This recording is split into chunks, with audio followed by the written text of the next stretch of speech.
Esta conferencia la va a dar Diana Urenque, que es doctora en filosofía y también es habilitada en ética médica por la Universidad de Tubinga, Alemania. ¿Ya? Diana logró llegar acá con lluvia y varios contratiempos, pero ya está acá con nosotros. Así que le doy la palabra a Diana. Muchas gracias. Ya. Gracias, Pía. Bueno, muchas gracias, Pía, muchas gracias, Pamela, muchas gracias, Juan Pablo, gracias a todos y todas las personas que han hecho posible que yo esté acá y que todos nosotros estemos acá, ¿no? En un día tan ajetreado. Esto se mueve. ¿Se escucha bien? Si quieres, ¿sí? Lo sacas. Lo puedes sacar si quieres. ¿Cómo? Lo puedes sacar. ¿Lo saco? Sí. ¿Y se escucha bien igual? Sacar el micrófono. No, porque... bueno, puede ser. Vamos a ver, vamos a ver. Bueno, muchas gracias también al Colegio Médico, que entiendo ha sido clave para que esto sea posible. Un placer también, como digo, tener este espacio, parte plenaria con Adriana Valdés, después también con la profesora Coto. Así que un honor estar acá, muy contenta. Como tengo poco tiempo, y muchas gracias acá también que va a haber apoyo respecto a cómo se mueven las diapositivas. 30 minutos tengo. La idea es que yo pueda presentarles algo de un tema que a mí me parece súper interesante a partir de esta invitación, ¿no? Medicalizar la vida, vivir fuera de una narración. Yo pensé, dije, bueno, ¿cómo tomo este título y lo conecto con algunas cosas que yo he trabajado en media hora? Es decir, que sean 20 minutos y que hayan 10 minutos para conversar, y que no sea una cosa muy aburrida para ustedes. Y temas que yo creo que son particularmente importantes de hablar con médicos y médicas, sobre todo en nuestro país. Entonces se me ocurrió decir esto, bueno, la vida como relato, ¿no? Los filósofos mucho hablamos de esto, y particularmente en el caso de la salud, quizá una de las cosas que más está, o cada vez más hay más sensibilidad, digamos, es que las biografías necesitan un cierto contenido propio, un cierto relato propio, pero también aquello que es sano o enfermo se ha vuelto cada vez de otra forma, no quiere decir subjetivo, pero se reconoce que está más bien sujeto a valoraciones que no necesariamente son las biomédicas o las que durante algún tiempo se pensó que eran las únicas. Así que les voy a hablar un poquito de eso de salud o saludes. Ya, Rodrigo. Y ya voy a sacar esto, permiso. Este es el libro que, uno de los que yo me tiene muy orgullosa, va en la 3ª edición, es el primero que saqué en español, y me pone muy feliz que este libro sea, como en filosofía un bestseller, una cosa muy rara, pero particularmente porque es una filosofía que busca justamente hacer filosofía de la medicina. Uno de los capítulos de este libro, precisamente el 6, dice Una salud y las saludes. Ese capítulo, al igual que el título, Animales enfermos, es de inspiración nietzscheana. O sea, yo tomo este concepto de Nietzsche y hago otra cosa con él. Entonces voy a hablarles un poquito sobre esto del animal enfermo, que somos existencialmente, pero también desde el punto de vista un poco biológico, anatómico, y luego también cómo precisamente a partir de esta quizás naturaleza primaria enferma que tenemos, podemos algo así como generar una salud o saludes. Rodrigo, por favor. Es interesante hablar de animales enfermos, sobre todo porque si pensamos sociedades modernas, Andrea Coto escribió, ¿no?, este libro de Patologías de la Modernidad, y otras personas también lo han señalado, parece que el foco siempre está en la enfermedad, ¿no? Yo, sin embargo, quiero hablar de salud y saludes. Y claro, la enfermedad es lo que se manifiesta, el síntoma, ¿no? La salud es como algo medio escondido, nunca está. Siempre está como al debe, está cuando aparece como en falta desde la enfermedad. Sabemos que es una era de sobremedicalización, medicalización de la sociedad, un concepto que desde los años 70 más o menos se habla mucho, medicina en bioética, en ética médica, y busco un poco decir esto de que hay una serie de fenómenos sociales, culturales, que tienden, en vez de a tratarse con medidas políticas o medidas sociales o de otro tipo, se tratan médicamente. Un ejemplo clásico, por ejemplo, un caso clásico es el tratamiento durante los años 80 de niños con déficit atencional, ¿no? Pareciera ser que había ahí un desorden que no era necesariamente para medicalizar, pero eran otros los problemas. Y es una serie de cosas que se ven. Byung-Chul Han, filósofo bien conocido, surcoreano-alemán, discípulo de Heidegger, habla mucho de que estamos en una era de la absolutización de la salud. No creemos en Dios, pero creemos en la salud. Y hay una obsesión permanente por ella. Salud confundida con fitness, confundida con esto del éxito. Hay todo un marketing respecto a la salud que está, digamos, muy presente. Salud parece que ya casi tampoco hay en la medida en que más medicina preventiva tenemos, ¿no? O sea, hay que estar solamente bajo un par de exámenes más para ver que tenemos algún valor extraño, en algo no estamos en el estándar normal. En el taller anterior de Juan Pablo traté de dibujar el concepto de medicina preventiva, de cómo una mujer después de 40 se hace un examen muy contenta de prevención y sale muy deprimida porque algo apareció ahí y su percepción de salud cambia completamente.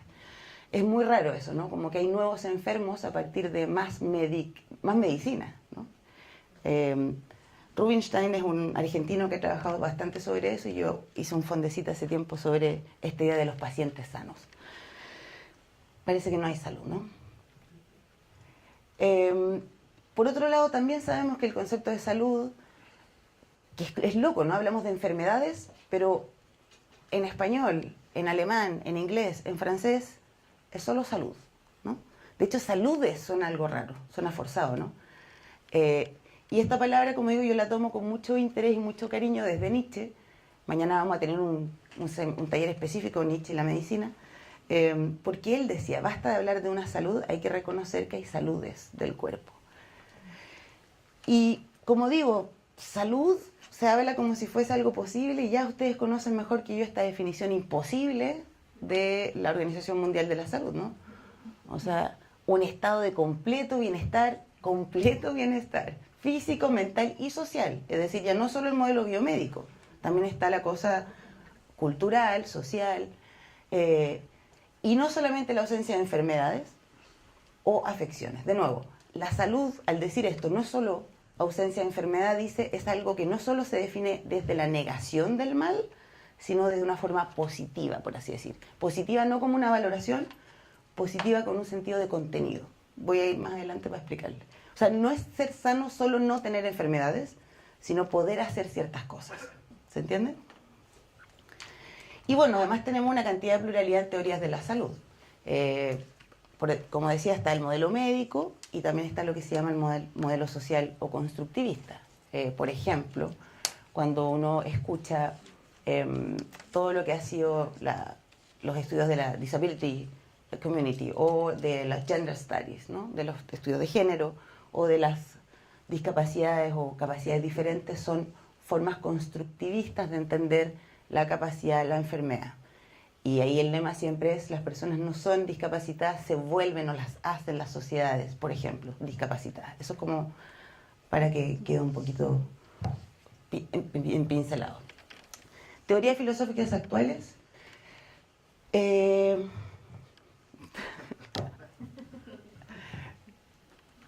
Todas. Ya. Hay muchas, por supuesto. Y cuando digo filosóficas, no es como esto de que Heidegger en la Selva Negra pensando en medicina. Estoy hablando de filósofos que son casi todos de la teoría más bien anglosajona, que están, digamos, revisando y trabajando muy cercanamente con médicos y con los conocimientos científicos de la medicina contemporánea. Hay dos tendencias de cómo se entiende la salud, o dos teorías. Se llama siempre como las naturalistas, es decir, las que vinculan la salud con algo así como el estado estándar del ser humano Homo sapiens, ¿no? Que cumple ciertas funciones estadísticas para que el cuerpo funcione.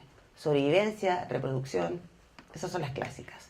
Darwin un poquito detrás como siendo lo que justifica ese modelo naturalista, por así decir, de la salud. Y ahí, por supuesto, el concepto, más que la salud, es la enfermedad lo interesante. El problema es detectar la disfunción, tratar de controlar, etc.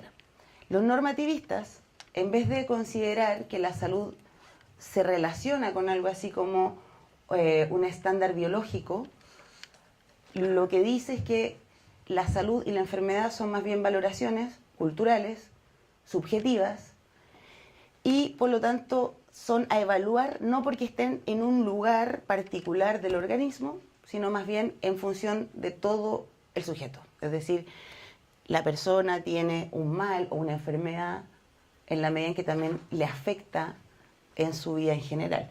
Y ahí el concepto, por ejemplo, de capacidad es más importante para este tipo de teorías. El ser humano hasta qué punto es capaz de hacer algo, y desde esa necesidad de que uno pueda ser libre o capaz de hacer cosas, se evalúa cuán sano o cuán enfermo es una persona, y no desde la enfermedad localizada en una parte del cuerpo. Esto es como aproximativo.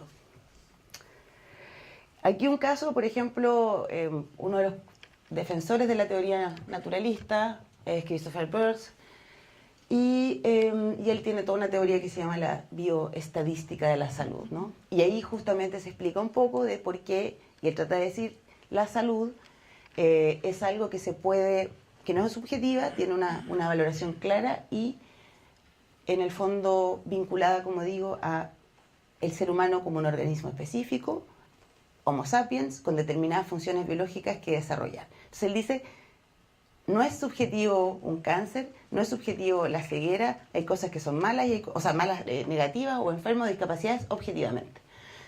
Entonces, por ejemplo, dice, la salud en un miembro de la clase de referencia, uno puede decir que está sano si tiene la habilidad normal para poder realizar determinadas funciones, ¿no? Y para que pueda cada una de sus funciones, digamos, desarrollarse con la eficiencia típica de la especie, ¿no? O sea, está esta idea de que está el ser humano estándar, que tiene funciones estándar que desplegar. Y por eso la salud y la enfermedad son conceptos objetivos, empíricos, medibles, calificables. Nordenfeld, por otro lado, es uno de los más conocidos defensores de lo que se llama la teoría holística de la salud, y viene estando como en el otro puesto. Entre medio, como digo, hay muchos. Yo quiero ponerles estos dos casos que son bien claros para tener más recursos de estas teorías. Y para él, como digo, el concepto de salud no es sano porque no hay enfermedad, sino que es positivo, es decir, tiene que haber un contenido, no ausencia, y salud va a ser la capacidad o habilidad de alcanzar metas vitales.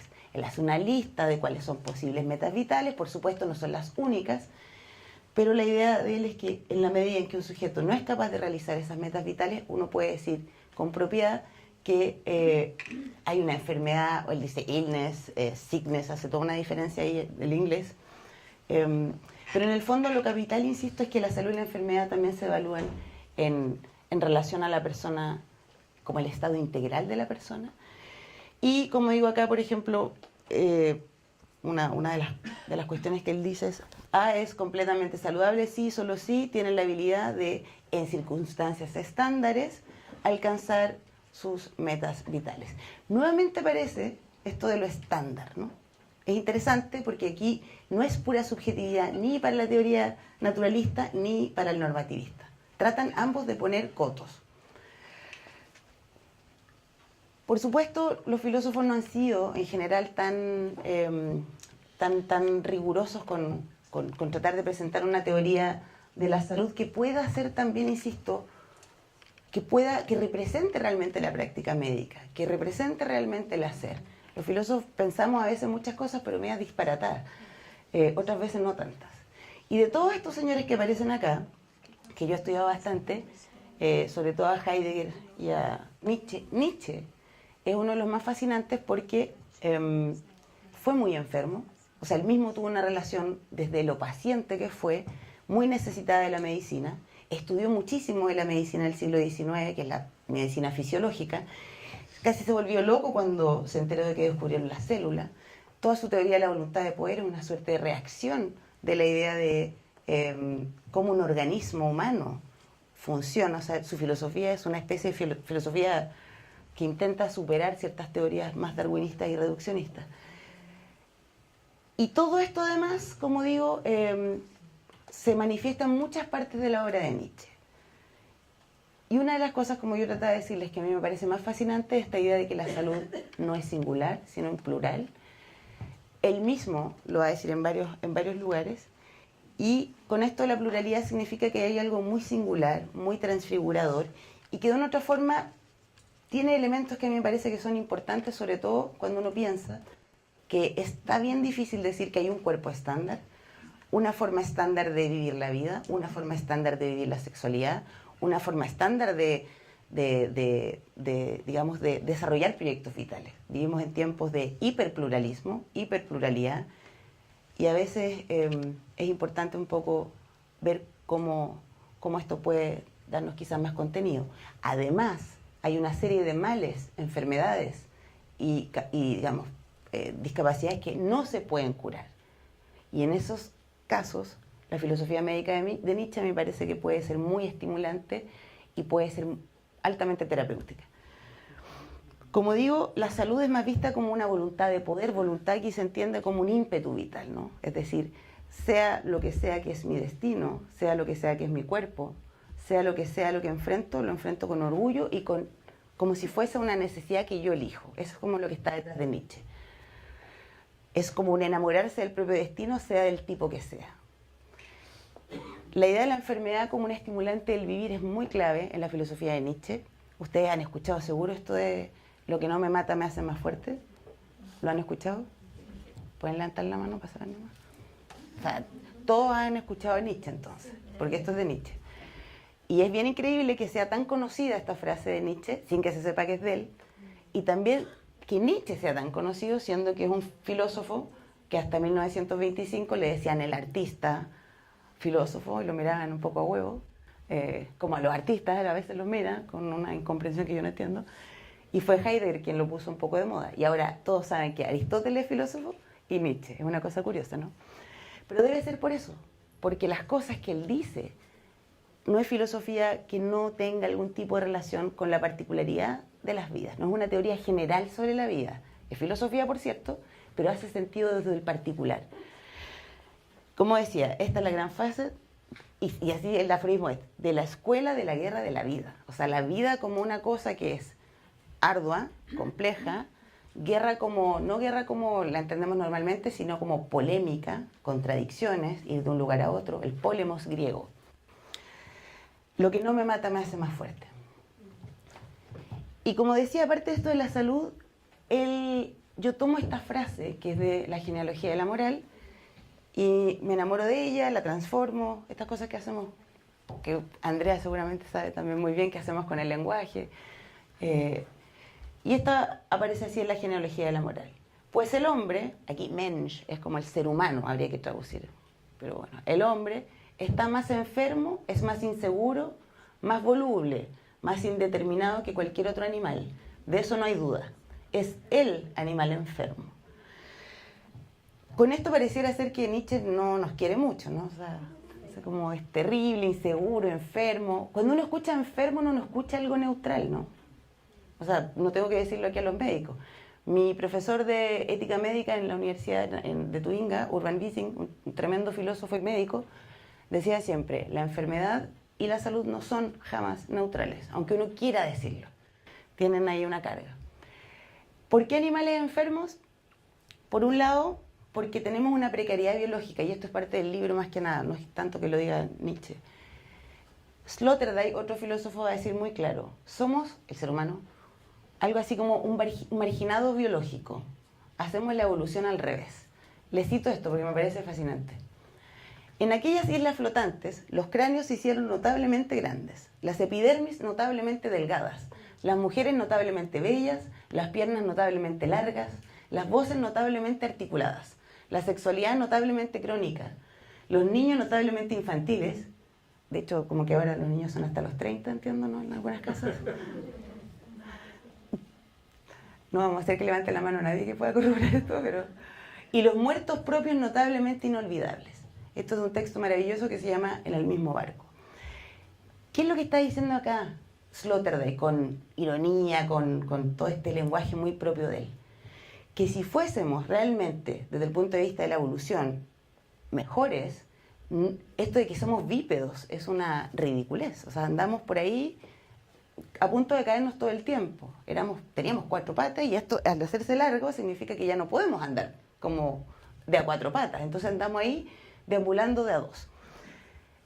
Y todas estas cosas que aparecen acá significa que de una u otra forma nos hemos vuelto cada vez más frágiles desde el punto de vista del animal sano evolutivo. Y eso es bien interesante. Entonces el cuerpo biológico del animal humano parece ser que para la mera vida, la vida biológica, nunca fue hecho, ¿no? O sea, de hecho, todo lo que nosotros nos sostiene en la vida es la técnica, esto, ¿no? Las ropas. O sea, no tenemos ni piel para poder estar sin toda la construcción técnica que nos sostiene, y por qué no decir la medicina, ¿no? Que es probablemente lo que más nos sostiene en la vida. Que la causa de la propia reproducción haya sido la muerte de la mayoría de las mujeres por siglos, dice bastante de nuestra capacidad de sostenernos biológicamente en el planeta, ¿no?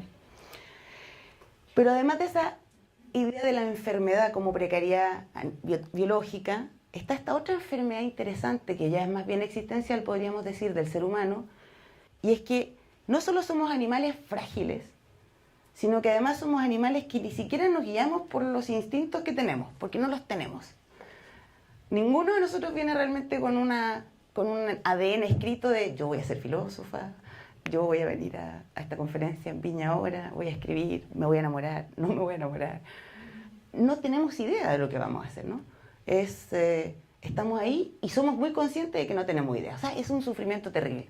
La vida está ahí para descubrir cuál es el sentido y el relato de nuestra propia historia, ¿no?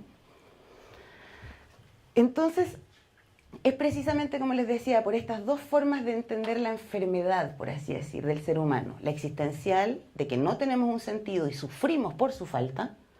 Y por otro lado, que tenemos cuerpos muy frágiles, que pareciera ser que siempre, no sé, que si hay dioses estaban ahí, se entretienen con nosotros, ¿no? ¿Por qué? ¿Por qué?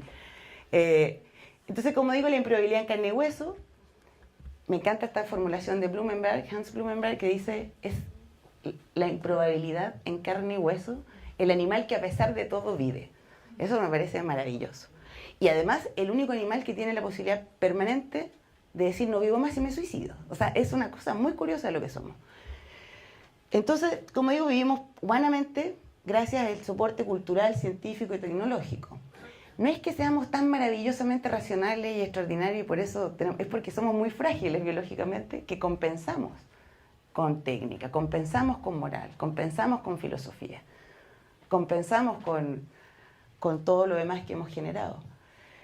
Y como digo, ese es un animal, como decía Nietzsche también, indeterminado, porque su naturaleza primaria, biológica, no es la única que acota, ¿no? Lo que nosotros realmente somos, es necesaria.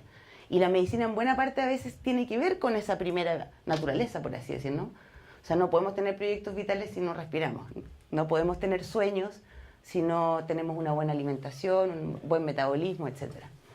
Pero pareciera ser que la gran naturaleza es la otra, ¿no? Nuestros sueños, lo que no quizás nos mantiene en vida. Esto fue como medio postmoderno en mi generación. Igual podemos poner el 2. Ya. Salud o saludes. Bueno, ya sabemos, salud y enfermedad no son conceptos fijos, ¿no? Eso quizás a veces cuando uno estudia historia de la medicina lo sabe mejor. La medicina hace relativamente poco tiempo es ciencia, ¿no? Durante mucho tiempo fue ars médica, y una ars médica humoral patológica, que creía en jugos, en otras cosas, ¿no? Pero eso a veces se nos olvida. Y bueno, los conceptos, como digo, van cambiando. El clásico ejemplo es la homosexualidad, cómo fue considerada una patología criminalizada hasta ahora en algunos países, pero afortunadamente ya no. Y como digo, el caso de las capacidades, digamos, diferentes o diversidad funcional, también se habla de mucho de esto, ¿no? Neurodiferencias o diversidad neurológica, etc. Pero tiene mucho que ver con esto de que a partir de los años 80 ciertas comunidades dijeron, sobre todo la comunidad de sordos, Deaf Community en Estados Unidos, que es muy fuerte, y dijo en algún momento, oye, nuestra salud es nuestra forma cultural de ser, y no necesitamos que nos implanten otras formas de ser. Por supuesto, siempre es un tema gigantesco de debate con los médicos, pero a mí me parece que es una cuestión importante reconocer, porque lo mismo fue con las comunidades trans, lo mismo ha sido con otro tipo de comunidades que tienen formas de vida diferentes a las tradicionales en el modelo hetero tradicional, digamos. Solo descriptivo. Entonces, salud parece ser plural. Quiero ya para ir cerrando un poco decirles un poco de dónde salió esto de las saludes de Nietzsche, que a mí me parece tan fascinante. Esto es de la Gaia Ciencia, que significa algo así como la ciencia feliz, la ciencia jovial, eso es lo que significa. Y dice así: de tu finalidad, de tu horizonte, de tus fuerzas, de tu impulso, de tus errores y especialmente de los ideales y fantasmas de tu alma depende la determinación de qué habrá de significar salud, incluso para tu cuerpo. Hay por tanto innumerables saludes del cuerpo, y en cuanto más permita levantar de nuevo la cabeza a lo singular e incomparable, cuanto más se olvide el dogma de la igualdad de los hombres, ser humanos de nuevo, tanto más tendrá que desaparecer también para nuestros médicos el concepto de una salud normal, junto con el de una dieta normal o el del proceso normal de una enfermedad. Nietzsche dice esto, pues él es un, digamos, radical defensor de la individualidad. Se da cuenta que esto no es que sea arbitrario, de que uno decide por puro, como digo, por puro gusto, sino más bien por esta permanente sensación de que uno, la vida pareciera ser, y la medicina lo ha hecho por mucho tiempo, ajustar la vida a ciertas normas, a ciertos estándares, a ciertos modelos de funcionamiento, ciertas apariencias, etcétera, más que realmente que la norma se ajuste a las formas de vida, ¿no? Como sería un poco la crítica que Foucault hace. Y en ese sentido él dice que a veces pareciera ser que lo que busca la salud o incentivarnos a estar más sanos y más plenos pareciera hacernos más daño, ¿no? Esto es una especie, como digo, de reconocerse, o permite, sobre todo para enfermedades que son incurables, yo he pensado mucho en eso, o características anatómicas del cuerpo que son muy difíciles de cambiar, el tamaño, ¿no? Hay un montón de terapias que se dan a los niños para, con hormonas, ¿no? Para poder incentivar su crecimiento, por una cuestión básicamente social muchas veces, no porque realmente les va a hacer bien. De hecho, uno podría decir, ¿por qué les doy hormonas a los niños? No, para que crezcan y así no los discriminen. De nuevo, una cuestión, eso cabe, por ejemplo, en lo que se llama la medicalización. Y uno ahí puede decir, bueno, ¿por qué no mejor encontrar una fortaleza en el tamaño quizás más pequeño que puede tener un niño o una niña, si no hay temas de salud? Esto es como un poco lo que está atrás. No es que no importen los médicos, no es que podemos comer cualquier cosa, no es eso. Es que para ciertas condiciones o ciertos desajustes que uno tiene con el propio cuerpo, a veces lo que hay que hacer es poder entender que hay una salud en uno que ya hay que poder respetar. Así, cerrando, enfermos sí, pero como también Nietzsche dice en alguna parte, maravillosamente enfermos. Si no pudiéramos tener esta, o sea, si no fuéramos frágiles, carentes, como digo, si no fuéramos tan conscientes de esto de que necesitamos un sentido, de que nos vamos a morir en 3 segundos y tenemos que tener algún tipo ¿cómo digo? De que valga la pena, ¿no? Entonces, esto permite también poder entender la vida como algo que es valioso. Estos conceptos los voy a conversar quizás mañana con más calma. La idea de que hay una gran salud, que no tiene que ver con, insisto, vivir mucho, tener determinado cuerpo, etc. La idea de poder trascender el propio cuerpo y hacer un cuerpo superior. Y el supraser humano, que no es el Übermensch, como el ¿cómo se llama? Le dicen siempre el superhombre. No, es el que trasciende lo humano como una condición que no ha sido realmente significada o resignificada por cada uno. Creo que ya me voy. Vamos, avancemos más, para no quitar más tiempo. Sí, ya. Conclusiones. Ya decía, salud y enfermedad no son conceptos fijos, sujetos a cambios culturales, valoraciones subjetivas, etc. Salud es también, como digo, una cuestión individual. Es un fenómeno también dinámico. La salud no se tiene una vez y para siempre, ¿no? Varía también. Y mientras más vemos, yo no quise entrar acá con el tema de los sistemas médicos, ¿no? O las consideraciones culturales de la salud, lo que es en la Amazonía, con lo que es acá, aquí no quise entrar. Pluralización constante de la salud, saludes, no hay una, porque tampoco hay un estándar del ser humano. Yo creo que eso es lo que más nos damos cuenta, ese es el gran desafío del hoy, que tenemos una enorme pluralidad y pareciera ser que lo que nos cohesiona es lo que más nos cuesta, ¿no? Es una maravilla poder ser distintos, pero a veces también trae ciertos conflictos. Y como decía, el efecto altamente terapéutico que puede tener comprender la salud de este modo, porque la enfermedad también es vista como una fuente de fortaleza, lo que se llama esto de la inmunidad, que está tan de moda hablar que las comunidades parece ser que les falta inmunidad. Bueno, las personas también necesitamos una cierta inmunidad. El concepto hormesis, que ustedes probablemente en biología lo aprendieron, también es un concepto clave para Nietzsche, ¿no? Pequeñas dosis de veneno fortalecen a los organismos, que no es una cosa de amor al dolor o amor al sufrimiento, es poder entender que tiene ciertos efectos prácticos. Y lo último, que el cuerpo natural no determina ni condiciona el grado de plenitud o aceptación y salud que yo puedo tener con mi cuerpo. Mañana vamos a ver más en detalle las cosas de Nietzsche para los que quieran. Las preguntas. Muchas gracias. Muchas gracias, Gabriela. Las preguntas, así que... Ah, verdad, sí. Sí, por favor. Muchas gracias, Diana, qué ganas de seguir escuchándote. Dejamos algunos papelitos para que puedan escribir las preguntas y la Pamela está recogiendo, así nos pueden hacer llegar sus preguntas.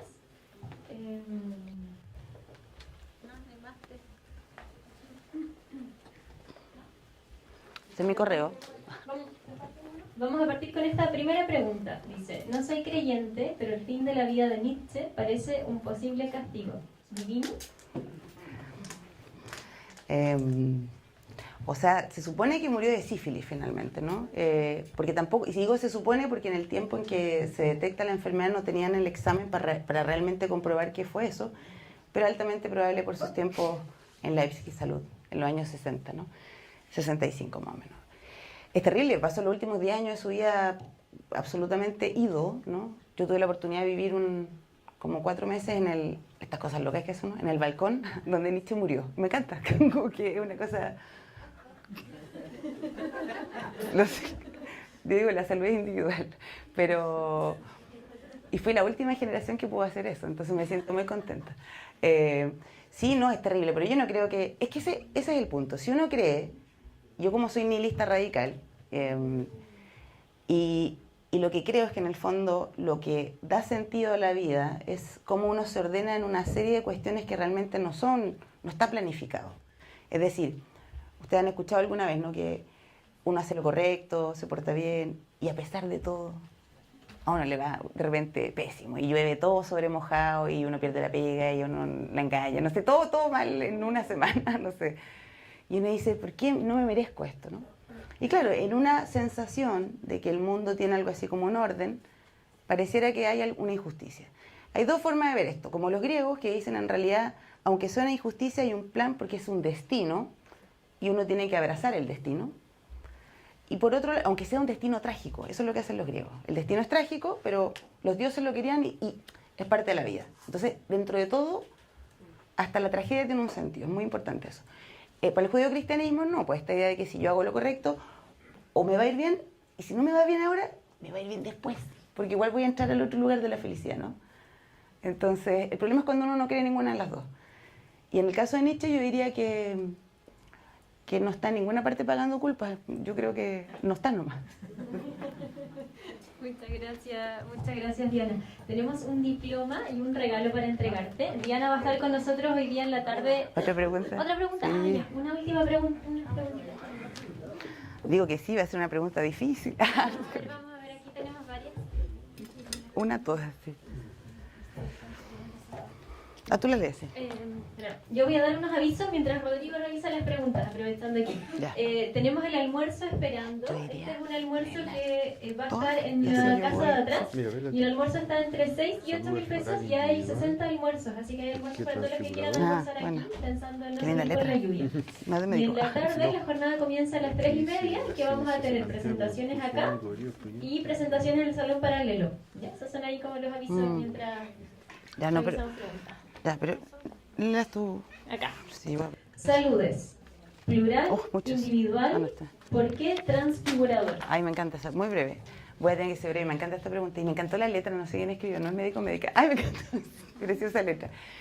Transfigurador porque para Nietzsche todo es movimiento, ¿no? Es decir, si tú, por ejemplo, estás en el Zaratustra, está explicado de una manera muy linda. Incluso en tu momento más alto, cuando tú crees que está todo bien, has alcanzado todas tus metas, Nietzsche va a decir, deja todo y empieza otra cosa. Porque en otra forma, cuando tú también llegas a un estado de plenitud afiatado a ciertas cosas, tiendes a creer que son estables, tiendes a creer que se va a mantener todo así, y lo más probable es que no ocurra, porque nada es estable. todo es movimiento. Mañana hay un terremoto, una enfermedad. Entonces, en el fondo, transfigurar es la idea de que haya siempre un movimiento. Entonces, incluso la salud del propio cuerpo, el sentido que uno tenga con la propia vida, debería poder ser también plástico y posible de abandonar. Entonces, esa es como la idea, transfigurar, y también porque para Nietzsche cada uno es un poco un artista y un creador de sí mismo. Entonces, me construyo a mí misma cada cierto tiempo en consonancia con lo que el cuerpo necesita, las condiciones, pero siempre con esto de no creer que encontré mi esencia. Para Nietzsche no hay nada en sí, todo es como, por eso va para un lado, para el otro, como la vida. Ya, ¿la otra pregunta? Sí, tenemos aquí la última. No, eran dos más, esos dos. Sí, tenemos. ¿Proponer la filosofía como terapéutica puede ser tomada como una invitación a libros de autoayuda? Sí, o sea, a mí siempre como que creen que con esto me voy a ofender. Yo encuentro que no. O sea, puede ser, pero no me ofende. Porque la filosofía partió como ars vivendi, como una técnica del saber vivir, y técnica es arte, recuerden, la ars médica es la técnica y el arte médico, y el ars vivendi es como el saber vivir, o el saber poder morir. Entonces yo encuentro que la filosofía, si no, y no digo ayuda como para sentirnos mejor y ser felices, porque eso no va a pasar, pero estar más soberano para navegar algo así como lo difícil que es vivir, lo difícil que es normal que cueste. Eso, si no nos ayuda, yo no sé, no es un bono, esto es ayuda. Yo encuentro que sí. Hay personas que me han escrito y me dicen que el libro los ayudó a sortear momentos muy difíciles de su vida, y eso me ha hecho muy feliz. Otros me han dicho que aprendieron muchas cosas, otros me dicen que muy técnico todavía. La obra está, que la use cada uno, ojalá en su propio y mayor sentido. Y vamos aquí por la última pregunta, porque está enfriándose el almuerzo afuera, entonces me llegan ahí algunos mensajes por el lado. La ciencia médica se plantea como discurso único y verídico, excluyente de todo lo no válido científicamente. ¿Cómo entonces introducir gradualmente la pluralidad humana de las saludes? Yo creo que el problema más grande acá es lo siguiente. Es cierto que la medicina, uno habla de la medicina basada en evidencia, no experimental, desde el siglo XIX, insisto, hasta ahora.